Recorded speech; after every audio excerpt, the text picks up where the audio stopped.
It's time to get unmasked. Please welcome your host, Pamela Elaine Nichols and Cheryl A.S. Haley.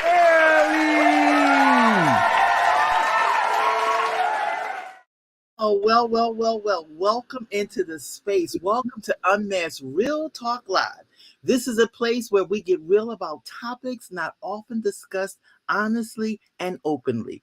The topics we choose support our goal to help you feel better, look better, and live better. Now, today's raffle prize, because you guys know every single week we like to do a giveaway, is a 1 hour breakup recovery coaching session with Pamela Elaine and me. If you are still experiencing stress of a relationship that is no longer intact, we can help you feel better and stress less. Now, this week's challenge is already dropped in our private Facebook group. What we want you to do, and we're actually going to encourage and almost beg you to do, be sure to post your comments to the challenge by next Monday, April the 3rd, the day before we go live, because everybody's talking about they do giveaways every week. We don't want you to miss the opportunity for the raffle gift. So make sure you post your comment no later than April the 3rd. That's next Monday, the day before we go live. Well, today I am delighted to unmask today's topic with my sister. So I'm going to turn it over to my co-laborer in love, none other than Pamela Elaine. Pamela, take it away. All righty, I'm going to take it. I'm delighted to unmask today's topic, but before we do that, we have a special announcement. Today is the birthday of our producer. So we're going to ask Sister Girl to come on screen. Come on. On screen. Honor her on her 30th birthday. Wish her a happy birthday song. Happy birthday to you. Happy birthday to you. Happy birthday, dear Jay. Happy birthday to you. Wait for it. Happy birthday to you. Oh, happy birthday to you. Happy birthday. Happy birthday to you. Happy birthday to you. Happy birthday. Happy birthday. Happy birthday. Happy birthday. Woo! To you. Yay. We love you. Thank you, ladies. Happy Thank birthday. you so As much. you can see, she wasn't expecting that. That's our little surprise because we love you, Kayla. Yes. You're the producer. You make your 30th year one of the best. Yes. All right. So our topic for today is a first lady reflects on divorce and her path to resilience. Here's a quote we want you to consider. When we truly care for ourselves, it becomes possible to care about other people. The more alert and sensitive we are to our own needs, the more loving and generous we can be towards others. Mm-hmm. That's by Ida Lashan. Resilience means being able to bounce back quickly from many things like depression, a serious health problem, traumatic event, even divorce. Resilience, however, does not mean the absence of stress or pain. Through learning and practice, a person can develop and strengthen her resilience. Our guest today is a very special person in my life. But before I share why, let me tell you a little bit about First Lady Vertia Wright. Vertia Wright is a retired school administrator from Los Angeles Unified School District with 33 years experience as a business education teacher, head counselor, and acting principal. After graduating from Grambling College in Louisiana, by the way, that is a historically Black college and university, she met and married her first husband, and they had 3 lovely children. Lovely. That marriage lasted 34 years, and the last 11 years, her spouse moved out unknowingly, without a word, leaving the 3 lovely children and her for whereabouts and reasons still unknown. Now, the person is known, but the reasons he left are still a bit unknown. When she met Pastor T.G. Wright, Reverend Dr. Pastor T.G. Wright, she divorced that husband and married Pastor Wright. In doing so, she became First Lady of Little St. John's Missionary Baptist Church in Los Angeles, California. She and Pastor Wright have been happily married for 28 years as of this June 2023. Now, I am the youngest of those three lovely children mentioned in First Lady's bio. It's an absolute delight and honor to introduce you to my mother, First Lady Bertia Wright. Yay! Welcome.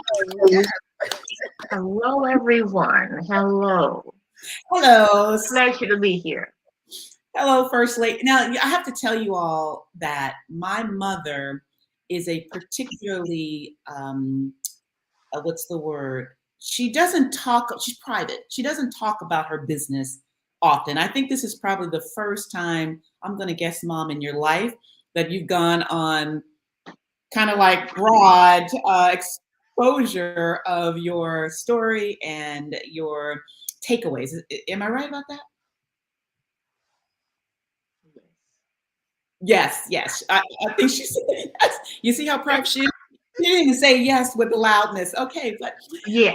we're going to make this extremely comfortable and easy for you. You're in great hands with Cheryl and me, right, Cheryl? Absolutely, Okay. absolutely.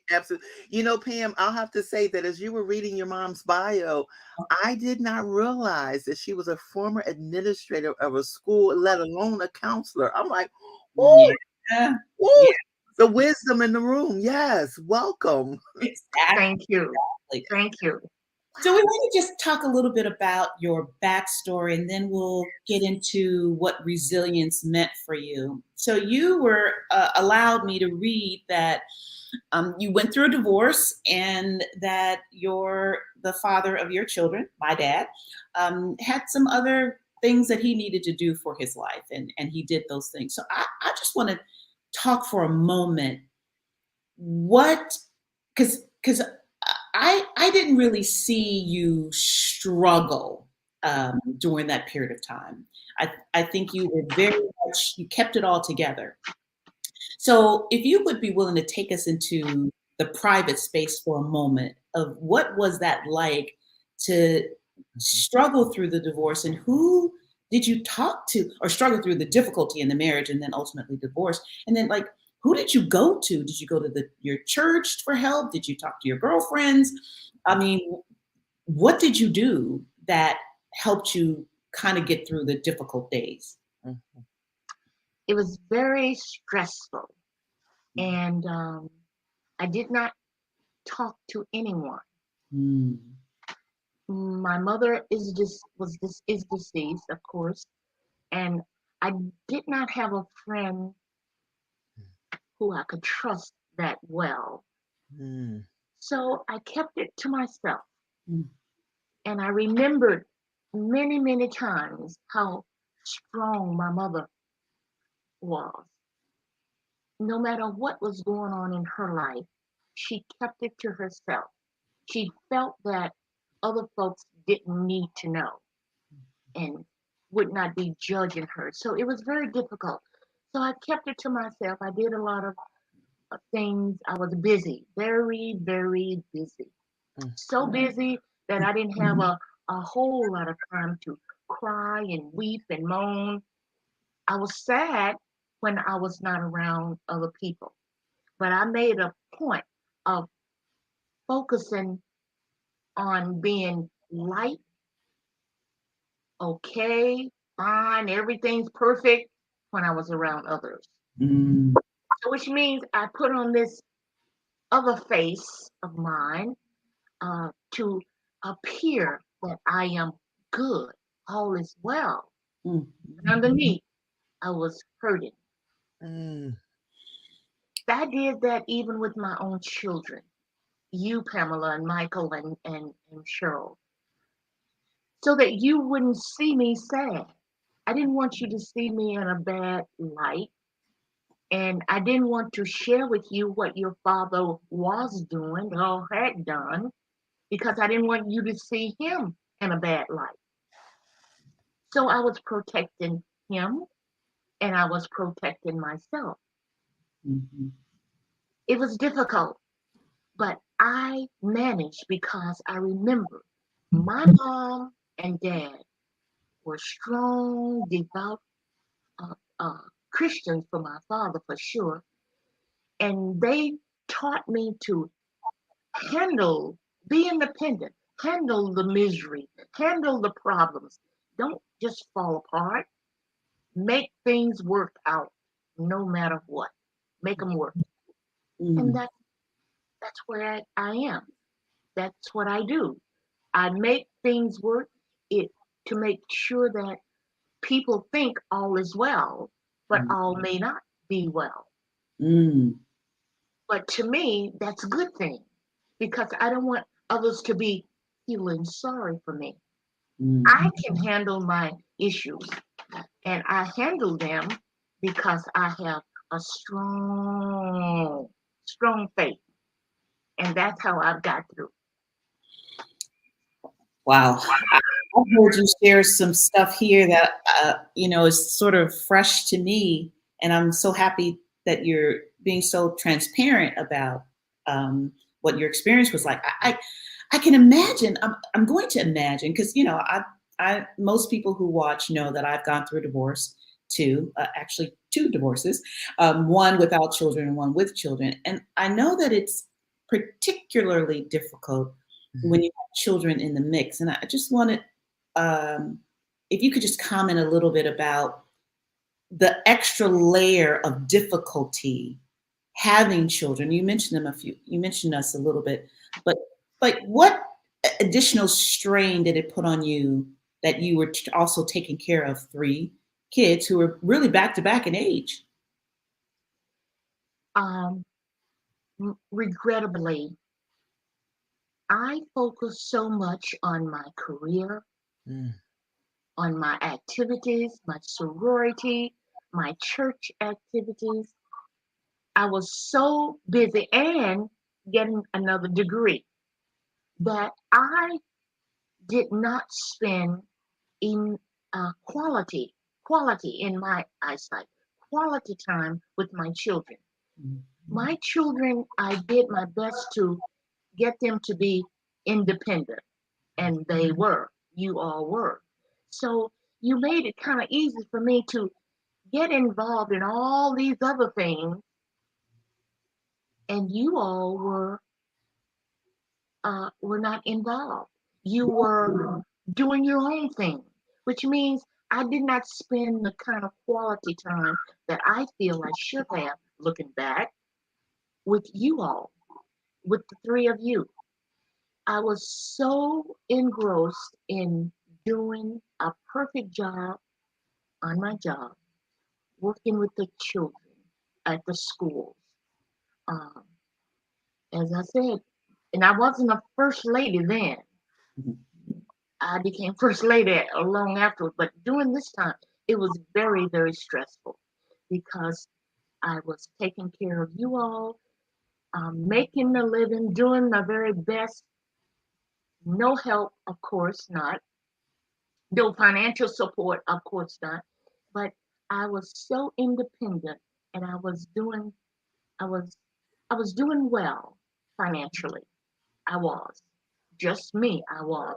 But it was so stressful because I was so sad. My children did not get to see me and get the kind of quality attention I thought that they needed. In fact, I gave more attention to the students at school than I did to my children. And I really regret that to this day, to this day. So that was the stressful part. I didn't have to deal with the father because he was nowhere around and there was no contact.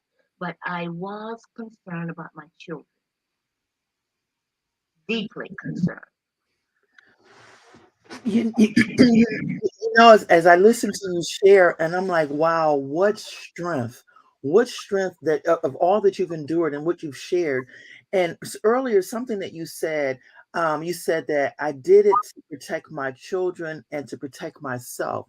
But one of the questions when we think about the fact of your sharing about the resiliency that you experienced as a result of all of that, what did you do in those quiet moments to kind of release all that was going on the inside that nobody saw because it was covered up by the other things that you were engaged in and everything was going well? But were there any moments where you had an opportunity to just basically acknowledge what was going on in the inside of you? Yes, when I was alone, Hmm. when I was alone, because I couldn't share it. Yeah. I didn't have anyone to share it with. I really didn't. There was a girlfriend who was going through something similar, and every now and then we would talk about her issues, and I would give her advice, if you can believe that, which made no sense. But she couldn't give me advice because she didn't even really know all the details of my issues. Mm-hmm. But I I did a lot of uh, sadness, sad soul searching alone, in privacy, at home, when the children were not around. And many times I just fell apart when I got home. But mind you, I was so busy till my days were long, Hmm.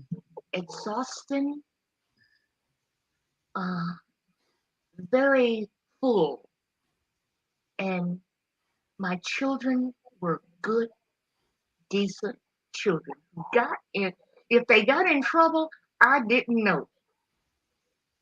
I really didn't because it didn't come to my attention, and I suppose they probably handled their problems themselves.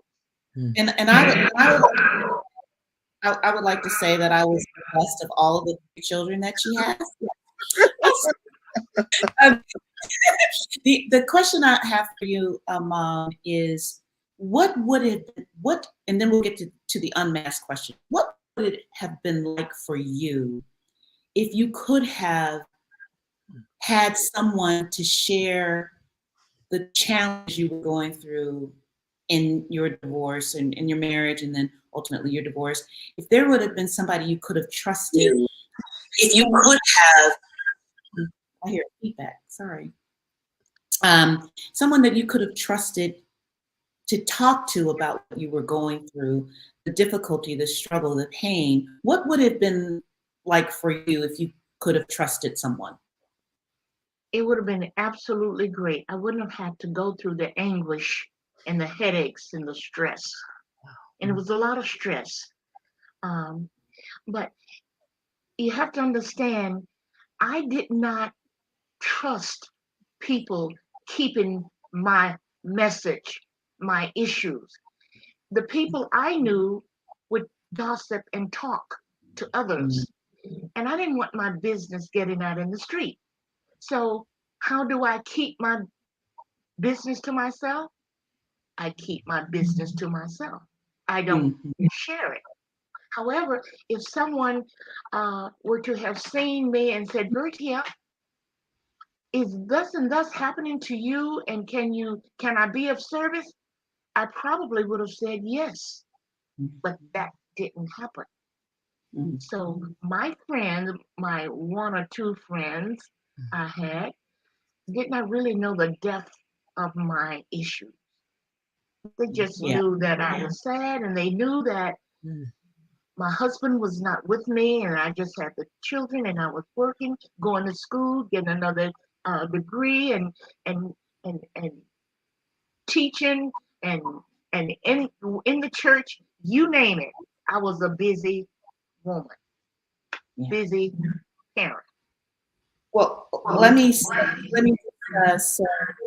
um, in public that what you did in not bashing my father, I want to just commend you being that mother and that person and that wife who didn't make the father a bad guy and to her children. I didn't, I came, and my dad is not a bad guy, period. But I'm glad that you didn't make him out to be the person who's just created a mess for the family. You reserve those thoughts and feelings for yourself. And I just want to acknowledge you for having the strength and emotional intelligence to do that, because, that could have made it very hard for your kids to keep going.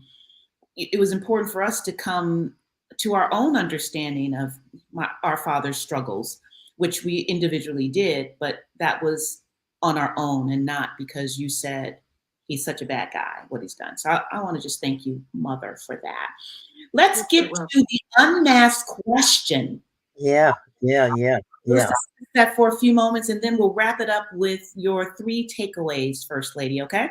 Yeah, Okay. yeah. The unmasked question is, how can a First Lady of the church help a divorcing woman trust the church for support? And we were wondering if you could just share a couple of quick tidbits of how would a First Lady do that? I would say the First Lady's job is very, very special. She should be open to anything that might be going on with the members of the church. She should be approachable, and for sure, whatever they tell her, that she is to keep in confidence. But Mm. she needs to let the others know that she can uh, keep their word, whatever is going on. But she needs to be the one to reach out, because as it was with me, I didn't feel confident to reach out to anyone. But I am saying those who are now, uh, for whom I am overseeing with my darling husband, of course, they, I as a first lady need to seek those who might be in trouble. Seek them out. Watch their actions on a daily basis or Sunday basis. See if there looks like it's something going on. And if it is, then I am to approach very calmly and uh, humbly approach them to let them know that I am interested in their concern, and what's happening with them, and want them to be happy. Mm. Yeah. Yeah, that's Cheryl, did you want to say? Oh, no, no, no. I'm just listening because what I appreciated that you just said was being approachable and seeking out, because sometimes a person, when you mentioned it, you said I felt like I couldn't talk to anyone, and sometimes looking at that person who might be extra quiet or not much to say because there's probably something going on silently, because as I listened to you, I also picked up there was a lot of silent frustration, but it was masked behind a lot of what was going on. And somebody wrote in the chat that I did want to share, and it goes in alignment with what you're sharing. It says, "Wow, I can relate to all of this from your mother. I too wore a mask with others." So that first takeaway is so important, that they can reach out and see who's in need. Okay, thank you. You want to give us your second takeaway? Oh, Oh, well, she hasn't gotten to the takeaways just yet. She's we're going to get to those in a second, if you don't mind.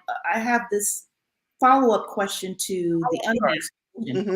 which is, do you think that the First Lady plays a role in helping to establish divorce support within the church? Absolutely. Absolutely. I would think that since she is, once again, a leader, she needs to, um, since we're talking about divorce, I would think that she needs to approach the pastor, let him know that maybe a marriage counseling uh, uh, uh, workshop should take place. We'll say like on a monthly basis, where people can just show up and listen, or Mhm. even just be involved. Mhm. Uh, because there are people who want to get their issues out, but they don't know where to go. Mhm. They don't know to whom And so the First Lady can make an attempt to find resources and then bring them in at the time when the workshop is taking place. But let it be known that she is available because, once again, in my case, I am a counselor and I have been trained, I'm a trained counselor. So that means I also can be of service. But not only me, but other people. So the First Lady can make an attempt to find help and open up so that people can just talk, can just be themselves and have an opportunity to share and get off their chest all the anguish that they might have. I think that would work. Go ahead, Cheryl. Yeah, I have another question for you. Listening to what you just shared, and having a conversation about this with some women, how would you guide a woman who the first lady's available, she makes herself approachable and she reaches out, but the person on the other side might be reluctant because they are so frustrated. They've been carrying this weight for a long time and they've made up their mind. They're taking the next step to move forward to ending the relationship and they don't want to hear any insight about the possibility of reconciliation. How would you speak to them about being open to what the Lord might possibly want to do in that situation? Well, if such a workshop were taking place and this comes up, I would let it be known just what you said, Hmm. that people may be thinking this way, but they don't have to be thinking this way. They can get some help. So I would bring it to their attention in Hmm. this manner and say, don't feel like you are an outsider or don't feel like you just go on your own and take care of things. There is a process for Hmm. which you need to follow. Hmm. And if you follow this process, this script, I would think, this script of understanding human nature, Yeah. then that will help you before you make a grave mistake. Yeah. Yeah. Yeah, that would help you first. So Yeah. don't just go off on your own. Just simply talk to somebody who you feel comfortable Yeah. and that you feel that they have something to offer and you have the guidance and direction from them and Hmm. you follow it. Hmm. Keeping in mind that they're not your answer, Hmm. but certainly they are a beginning step for you to make things work for you. I'm gonna jump in here because we have less than a minute left. I don't know how that happened, but we want to do. We want to take your 3 takeaways, First Lady. Can you give them to us as quickly as you can, and then we'll close up this wonderful conversation. What are your 3 takeaways for the audience I, to know? okay, I would like to say first, stay focused on the Lord Jesus Christ for your wisdom and your patience and peace of mind. You Hmm. gotta stay. Now that is the number one. And then you get motivated and involved in activities that are interesting and worthwhile, such as your church, your children, your career. Then I would say realize that you're going to be sad sometimes. You're going to have many dark days, empty, lonely days when you're thinking that you're not good enough. Then you're asking yourself, why me? Why did he do this to me? Oh, woe is me. But don't consider those. Put those in the back. Forget that because you must move on. You have to move on for your sake. You must move on. And this is how you do it. And the third thing I say would be just remember, you're so much better off now without the ex. He's not worth your time. And he's not even worth your energy. And certainly, he is not the person God has for you. So you to wait patiently for God to work in your life, and you to remember you're important, you're talented. You stay focused. You don't just do things and get carried away and just cry and be sad by yourself. No, God has a better plan for you. You wait on Him. Yes. Yeah, those are great takeaways, and we are so totally out of time. Let's hit this raffle and move on. Okay, let's do it, Kayla. Oh, the raffle. Cheryl, what's the raffle? The raffle is 1 hour coaching session with the dynamic duo who will laser coach you and break up recovery, experiences stress over any type of relationship that is no longer intact. We can help you. So we say good luck to the blessings to the open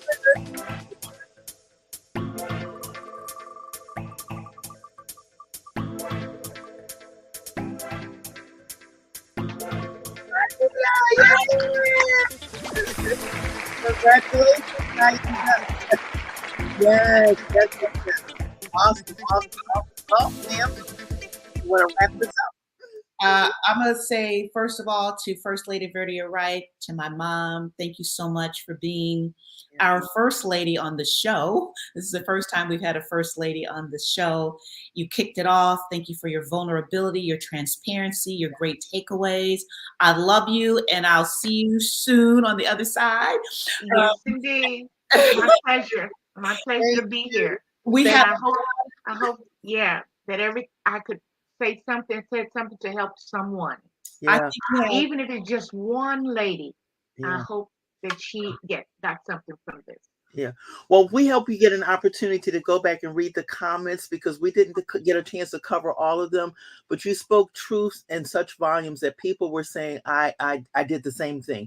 And that one thing that you talked about, not bashing the dad, that was something that kept coming up. People were echoing the sentiments that they did the same thing, not bash the dad. So thank you again, as Pam already said, for your transparency, but we will follow up with you again. Thank you so much. You're quite welcome. We are so out of time. Ladies, thank you for watching today. We saw a lot of stuff in the chat. We'll see you again next week. Bye-bye. Bye-bye.